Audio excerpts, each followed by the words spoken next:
1848 کے موسم بہار میں ملتان شہر جو کہ تجارت کا قدیم مرکز تھا اور آج کل پاکستان میں واقع ہے، جہاں حالات بہت کشیدہ تھے۔ سکھ سلطنت جو اس وقت کے دور میں ایک طاقتور حکومت تھی، اس نے کئی دہائیوں پہلے ملتان کو اپنی سلطنت میں شامل کر لیا تھا۔ تاہم ملتان کے عوام دیوان مل راج کی حکومت سے ناخوش تھے۔ دیوان مل راج ایک ہندو گورنر تھا جسے ایسٹ انڈیا کمپنی نے مقرر کیا تھا۔ ایسٹ انڈیا کمپنی حال ہی میں پہلی انگریز سکھ جنگ میں فاتح ہو کر ابھری تھی۔ دیوان مل راج کی قیادت سے ناراضگی اور برطانوی اثر و رسوخ کے خلاف پکنے والے غصے کا نتیجہ 19 اپریل 1848 کو ایک اچانک بغاوت کی صورت میں نکلا۔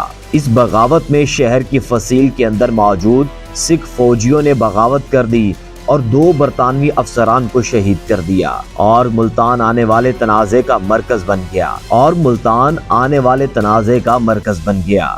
دیوان مل راج اگرچہ بغاوت سے حیران تھا لیکن خود کو لیڈر کے طور پر پاتا تھا۔ باقاعدہ فوجی تربیت نہ ہونے کے باوجود اس نے شہر کے محافظوں کو اکٹھا کر لیا۔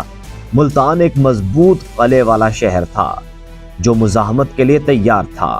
فصیلوں پر توپیں لگی ہوئی تھیں اور خفیہ راستوں کا ایک جال مدافعوں کو فائدہ پہنچا رہا تھا۔ جنرل فریڈرک کیوری کی قیادت میں برطانوی فوج نے فوری طور پر رد عمل کا مظاہرہ کیا۔ انہوں نے شہر کو گھیر لیا اور محاصرے کا آغاز کر دیا جو تقریباً 9 طویل مہینوں تک جاری رہنے والا تھا۔ گرمیوں کی شدت بے رحمی سے پڑتی رہی اور دونوں طرف سے توپوں کی گونج گونجنے لگی۔ مدافعوں کی طرف سے باہر نکلنے کی کوششوں، محاصرے کو توڑنے کی بے چین کوششوں کا مقابلہ برطانوی فوج کی گولہ باری سے کیا جاتا تھا۔ محاصرہ ایک وحشیانہ فرسودگی کی جنگ بن گیا۔ ملتان کی فصیلوں کے اندر خوراک اور رسد کی کمی ہوتی گئی اور شہریوں کی ہلاکتوں میں اضافہ ہوتا گیا، لیکن مذہبی جوش اور نو آبادیاتی نظام کے خلاف بغاوت کے جذبے سے متاثر ہو کر مدافع ہار ماننے سے انکار کر دیے۔ دیوان مل راج جو مزاحمت کی علامت بن چکا تھا، اس نے اپنی پرجوش تقریروں سے اپنے ساتھیوں کا جذبہ بلند رکھا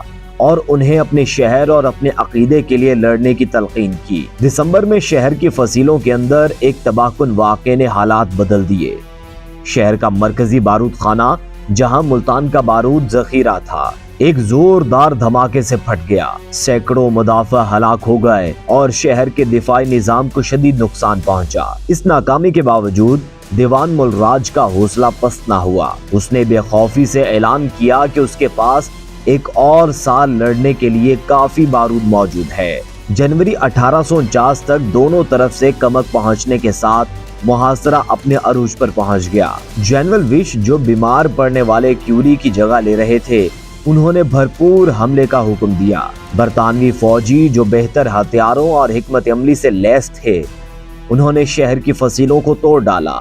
شہر کی تنگ گلیوں میں برابر لڑائی چھڑ گئی جس میں تباہی اور موت کا تماشا دیکھنے کو ملا۔ 22 جنوری 1849 کو 9 مہینوں کے محاصرے کے بعد ملتان آخر کار برطانوی قبضے میں آ گیا۔ دیوان مل راج جس کی مزاحمت ختم ہو چکی تھی، اس نے اپنے باقی ماندہ ساتھیوں کے ساتھ ہتھیار ڈال دیے۔ شہر زخمیوں سے چور اور وسائل سے محروم برطانوی کنٹرول میں آ گیا۔ ملتان کا سقوط دوسری انگریز سکھ جنگ میں ایک اہم موڑ ثابت ہوا۔ سکھ سلطنت کمزور اور پست حوصلے کے ساتھ آخر کار برطانوی غلبے کے سامنے جھک گئی، جس کے نتیجے میں 1849 میں پنجاب کی برطانوی سلطنت میں شمولیت عمل میں آئی۔ ملتان کا محاصرہ ایک ایسے شہر اور اس کے باشندوں کی جدوجہد کی گواہی ہے جو ناموافق حالات کے باوجود ہمت نہیں ہارتے۔ یہ بغاوت، قربانی اور جنگ کی تباہ کاریوں کی ایک داستان ہے۔